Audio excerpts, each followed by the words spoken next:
ہاں یہ بھی میری بہن نے بہت اچھا کیا. یہ علماء حضرات کہتے ہیں کعبہ شریف کی طرف نہ دیکھے جب طواف کر.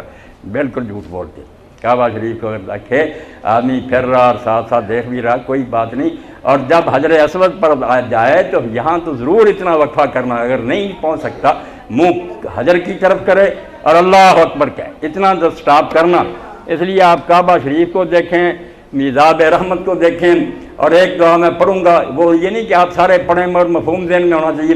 حضرت امام جعفر صادق علیہ السلام فرماتے ہیں جب ادھر جاؤ حتیم کی طرف اور ادھر کعبہ کا پرنالہ نظر آ رہا میزاب, تو اس وقت اللہم انی اسألک الراحۃ عند الموت والعفو عند الحساب. یہ اردو میں کیا لیں پنجابی میں کہ اللہ موت کا وقت آئے تو میں اس وقت تو اسے راحت مانگتا ہوں کہ تنگی نہ ہو نزا کے وقت, اور جب حساب کا مرحلہ آئے تو معافی مانگتا ہوں تو اس وقت سختی نہ کی جائے, درگزر کی جائے.